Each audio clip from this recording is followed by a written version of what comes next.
महाराष्ट्र राज्यातील नागरिकांसाठी हवामान विभागाने दिला धोक्याचा इशारा। पावसासंदर्भात सगळ्यात डेंजर बातमी समोर आली आहे, कारण पुढील काही तासातच महाराष्ट्रातील या 15 जिल्ह्यांमध्ये भयानक गारपिटीसह चक्रीवादळ धडकणार। ताशी 120 किलोमीटर वेगाने हे एक चक्रीवादळ या जिल्ह्यांमध्ये धडकणार असल्याची अतिशय धक्कादायक माहिती हवामान विभागाने दिली आहे। पूर्ण महाराष्ट्रासाठी पुढील 48 तास अत्यंत महत्त्वाचे आहेत, कारण की 15 जिल्ह्यांमध्ये भयानक चक्रीवादळासह गारांचा पाऊस पडणार। पण उरलेल्या 21 जिल्ह्यांमध्ये देखील भयानक परिस्थिती निर्माण होण्याची अतिशय धोक्याची सूचना देण्यात आलेली आहे। स्वतः मुख्यमंत्र्यांनी 15 जिल्ह्यांची यादी दिली आहे। हे जिल्हे असे आहेत की जिथे भयानक चक्रीवादळ, गारांचा पाऊस इतक्या भयानक पद्धतीने पडणार की ज्यामुळे हे जिल्हे उद्ध्वस्त होणार आहेत। या जिल्ह्यांमध्ये दुपारी 2 नंतर अचानक पाऊस सुरू होणार आहे आणि त्यानंतर गारा पडणार आणि त्यानंतर इतक्या वेगाचे वारे येणार आहेत की ज्यामुळे अक्षरशः दाणादाण उडेल। हवामान विभागाने सॅटेलाइटद्वारे संपूर्ण महाराष्ट्राचा एक फोटो काढलाय आणि त्या फोटोमध्ये एक विचित्र प्रकारची हालचाल दिसली आहे, अशी हालचाल की जी गेल्या 70 वर्षात दिसली नव्हती। ढगांची एक अशी मोठी फौजच दक्षिणेकडून वरती सरकताना दिसत आहे आणि जी या 15 जिल्ह्यांना वेढा घालणार। या ढगांची उंची इतकी मोठी आहे, या ढगांचं वजन इतकं आहे की याच्यातून जेव्हा पाऊस पडायला सुरुवात होईल तेव्हा पाण्याचे थेंब पडणार नाहीत, तर गारांचे गोळे पडणार आहेत। हे तुम्हाला कदाचित खोटं वाटत असेल, पण हवामान खात्याने सॅटेलाइटद्वारे संपूर्ण महाराष्ट्राचा नकाशा समोर आणलाय। काल रात्रीपासून न्यूज चॅनलवर बातम्या सुरू आहेत। काही ठिकाणी पाऊस पडत आहे, तर काही ठिकाणी आता मोबाईलवर देखील मेसेज यायला सुरुवात झालेली आहे की तुमच्या भागात पाऊस पडणार। ताशी 30 ते 40, 50, 100 किलोमीटर प्रति तासाने वारे वाहणार असे मेसेज यायला सुरुवात झालेली आहे। पहा, या बातमीला हलक्यात घेऊ नका, कारण की जी सॅटेलाइट इमेज, जे चित्र आता महाराष्ट्राचं दिसतं आहे, जे वरून काढलंय ते खूपच हादरवून सोडणारं आहे। कारण की अशा वेगळ्याच प्रकारचे ढग आता आलेले आहेत। हे ढग जर फुटले तर संपूर्ण महाराष्ट्रामध्ये हाहाकार उडणार आहे। गेल्या 2 ते 3 दिवसांपासून अख्ख्या महाराष्ट्रामध्ये अवकाळी पावसाचं वातावरण तयार झालंय। लातूरला गारपीट झाली, तर तिकडे नाशिकमध्ये, नागपूरमध्ये वेगवेगळ्या ठिकाणी गारा पडत आहेत। पण आता याच गारपिटीसोबत वादळाचा नवा धोका उभा राहिल्याने संपूर्ण महाराष्ट्रामध्ये घबराटीचं वातावरण पसरले। लोक आता म्हणतायत की आमच्याकडे तर कडक ऊन आहे, आम्हाला काहीच भीती वाटत नाहीये, सगळीकडे ऊनच आहे। पण लक्षात ठेवा, हे चित्र हलक्यात घेण्यासारखं बिलकुल नाहीये, कारण की ज्या लोकांनी बातम्यांमधील माहितीकडे कानाडोळा केला तिथे प्रचंड पाऊस झालाय, भयानक गारपीट झालीये आणि ज्याच्यामुळे घरांचे पत्रे उडालेत, तर काही ठिकाणी गुराढोरांचं नुकसान झालंय, तर उभं शेतपीक जागीच मातीमोल झालंय। अशा प्रकारची परिस्थिती सध्या ओढावलीये। गेल्या 2 दिवसात महाराष्ट्रातील 5 ते 6 जिल्ह्यात पावसाचं तांडव बघायला मिळालं, पण आज या 15 जिल्ह्यांची पाळी आहे। या 15 जिल्ह्यात फक्त गारांचा पाऊस नाही पडणार, फक्त गारपीट नाही होणार, तर वादळ असं काही थैमान घालणार की अक्षरशः तिथे काही शिल्लक राहणार नाही। अशा प्रकारचा एक गंभीर इशारा या ठिकाणी दिला गेलाय। बऱ्याच लोकांनी यावर विश्वासच ठेवला नव्हता। मागील 2 दिवसांपूर्वी लोक खूप गाफील बसले होते। ते म्हणत होते कधी पाऊस येणं शक्य आहे का मार्च महिन्यात? पण जेव्हा अचानक पाऊस कोसळू लागला तेव्हा अक्षरशः जसं आकाशातून पाणी पडत होतं, तसंच शेतकऱ्यांच्या डोळ्यातून पाणी वाहू लागलं होतं। म्हणूनच खूप खबरदारीचा इशारा म्हणून स्वतः मुख्यमंत्र्यांनी या 15 जिल्ह्यांची नावे जाहीर केली आहेत।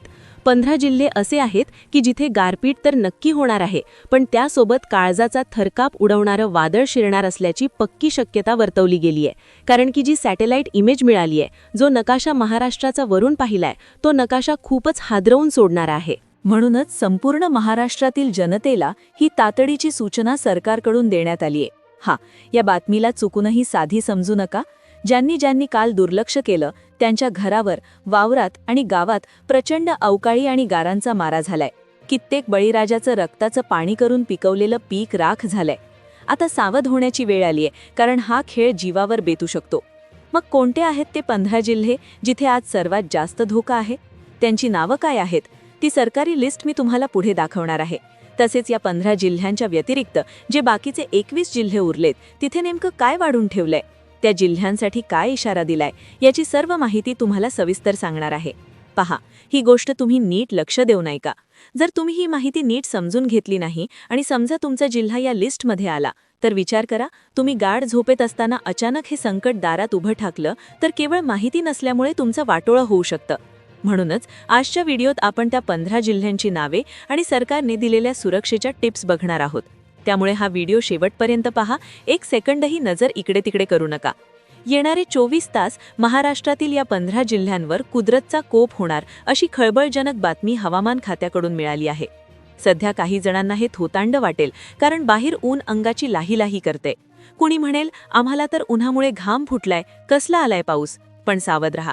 पाऊस पडेल असं कुणालाही स्वप्नात वाटत नसलं तरी अरबी समुद्राच्या मध्यभागी पाण्याचा रंग अचानक काळाभोर झालाय. हेच चिन्ह महाराष्ट्र हवामान विभागाच्या तज्ज्ञांच्या नजरेत आलंय. तिथून जे वाफेचे पर्वत आकाशात चढत होते त्यांना हिमालयाकडून येणारी गार हवा धडकणार आहे. ही धडक होताच या 15 जिल्ह्यात जणू आभाळच फाटल्यासारखं वाटेल. एल निनोच्या प्रभावामुळे पृथ्वी जरी तापलेली असली तरी आता ला निना इतका जोर पकडतोय की वाफेने भरलेले ढग जमिनीच्या दिशेने झेपावत आहेत. सायन्सच्या भाषेत सांगायचं तर हवेचा दाब इतका कमी झालाय की तिथे एक मोठी पोकळी तयार झाली आहे. ही पोकळी जेव्हा फुटेल तेव्हा ढगफुटीपेक्षाही खतरनाक पाऊस कोसळायला लागेल. पाणी फक्त वाहणार नाही तर घरदारं उद्ध्वस्त करेल अशी मोठी गारपीट होईल. या 15 जिल्ह्यात हाहाकार माजणार इतकी वाईट वेळ आलीये. मग ते 15 जिल्हे कोणते जिथे घरांची छप्र उडतील आणि रस्ते वाहून निघतील? चला बघूया ही जिल्ह्यांची यादी. तुमच्या जिल्ह्याचं नाव या यादीत आहे का ते आत्ताच तपासा. तुम्हाला आठवत असेल, 15 वर्षापूर्वी विदर्भ मराठवाड्यात असंच काहीसं भयंकर घडलं होतं. रात्री 2ची वेळ होती, लोक शांत झोपेत होते आणि अचानक विजांचा तांडव सुरू झाला. फक्त मिनिटात अख्खं गाव पाण्याखाली गेलं होतं. जनावरांचा हंबरडा आणि लहान मुलांचं रडणं विजांच्या कडकडाटात पार हरवून गेलं होतं. आज पुन्हा तशीच परिस्थिती या 15 जिल्ह्यात उभी राहिली आहे. निसर्ग आपली ताकद दाखवायला पूर्ण तयार झालाय. त्या काळी लोकांना सावरता आलं नाही, कारण तेव्हा एवढं तंत्रज्ञान, AI, नकाशे किंवा सॅटेलाईट प्रगत नव्हते. पण आज मुख्यमंत्र्यांनी स्वतः समोर येऊन माहिती दिलीये, गाफील राहू नका. आता पहा, ही आहे जिल्ह्यांची यादी. 1. छत्रपती संभाजीनगर. मराठवाड्यातून मोठी अपडेट. इथे ढगांचा गडगडाट असा काही होईल की कच्ची घरं कोसळण्याची दाट शक्यता आहे. पिकांचं अतोनात नुकसान अटळ आहे. 2. सोलापूर. दक्षिण महाराष्ट्राचा हा भाग आता केंद्रबिंदू बनलाय. इथल्या फळबागांवर निसर्गाची कुऱ्हाड चालणार असून होत्याचं नव्हतं होण्याची भीती आहे. 3. नांदेड. काळजाचा थरकाप उडवणारी बातमी. इथे ताशी 120 किलोमीटर वेगाने येणारे वादळ विजेचे पोल आणि झाडं मुळासकट उपटून टाकेल. 4. गोंदिया. विदर्भात विजांचा असा काही तांडव होईल की पुढचे 3 दिवस आभाळ फाटल्यागत पाऊस पडेल. गारपिटीमुळे बळीराजाची राखारांघोळी होणार आहे. 5. जळगाव. खानदेशात उष्णतेच्या लाटेनंतर आता वादळाचा धोका आहे. केळीच्या बागांचे मोठे नुकसान होऊन आर्थिक संकट ओढावू शकते. लातूर. जो जिल्हा पाण्यासाठी आसुसलेला असायचा तिथे आता पावसाचा प्रलय येणार आहे. निसर्गाचं हे भीषण चक्र लातूरला संकटात लोटणार आहे. 7. चंद्रपूर. 40 अंशाच्या कडक उन्हात अचानक काळे ढग येतील आणि भयानक वावळटी संपूर्ण जिल्ह्याला विळखा घालतील. 8. हिंगोली. मराठवाड्यावर आसमानी संकट. हिंगोलीत ढगफुटीसारखी स्थिती निर्माण होऊन जनजीवन पूर्णपणे विस्कळीत होणार आहे. गडचिरोली. घनदाट जंगलात विजांचा कडकडाट मृत्यूची घंटा वाजवणार आहे. मुक्या जनावरांना वाचवण्यासाठी आत्ताच हालचाल करा. 10. बुलढाणा. विदर्भाच्या या प्रवेशद्वारावर गारांचा मोठा वर्षाव होणार आहे. अचानक येणाऱ्या वादळामुळे पत्रे उडून जाण्याची दाट भीती आहे. 11. यवतमाळ. आजची तारीख जिल्ह्यासाठी काळ ठरू शकते. कापसाचं पांढरं सोनं मातीमोल होणार असून शेतकऱ्यांवर मोठं अरिष्ट कोसळणार आहे. 12. भंडारा. इथे आभाळ फाटणार. विजांच्या कडकडाटासह धो पाऊस जिल्ह्याला झोडपून काढणार असून नदीकाठच्या गावांना मोठा धोका आहे. 13. धाराशिव. ग्रामीण भागासाठी पुढचे 48 तास यमदूत ठरतील. विजांचा कडकडाट तुमच्या घराचं आणि पिकांचं नुकसान करू शकतो. 14. वाशिम. अचानक येणारं वादळ लोकांची झोप उडवणार आहे. हे आसमानी संकट तुमच्या घराची छप्र उडवून नेण्यास पुरेसं आहे. 15. वर्धा. वर्ध्यात गारांचा असा काही पाऊस पडेल की नागरिक हादरून जातील. विजांपासून वाचण्यासाठी आत्ताच सुरक्षित आसरा शोधा. मित्रांनो, आता तुम्ही 15 जिल्ह्यांची यादी आणि हवामान विभागाचा इशारा ऐकलायच.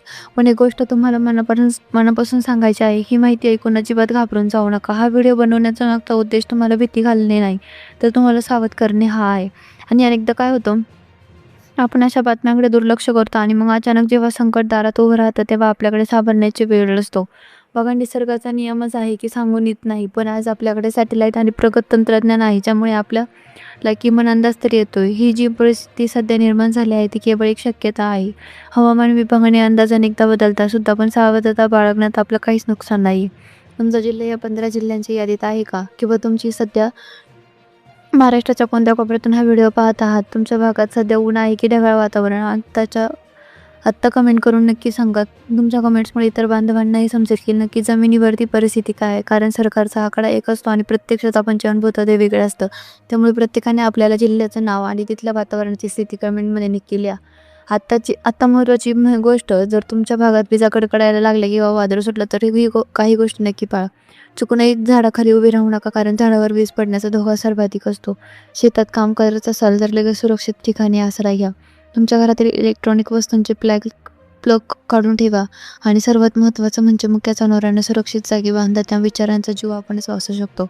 बळीराजा आधी संकटात आहे, किंवा कधी अस्मानी तर कधी सुलतानी. संकट त्यांच्या पाठी सोडत नाही. अशाच वेळी आपण एकमेकांना साथ देणं गरजेचं आहे. हा व्हिडिओ तुमच्यापर्यंत मर्यादित ठेवू नका. तुमच्या व्हॉट्सअप ग्रुपवर तुमच्या शेतकरी मित्रांना आणि नातेवाईकांना हा व्हिडिओ शेअर करा. कदाचित तुमच्या एका शेअरमुळे कोणाचं तरी नुकसान टळू शकतं. तुम्हाला काय वाटतं, हवामानाचा हा बदल कशामुळे होतोय?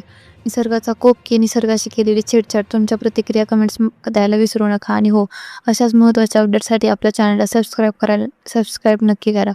सावध राहा, सुरक्षित राहा. जय हिंद, जय महाराष्ट्र.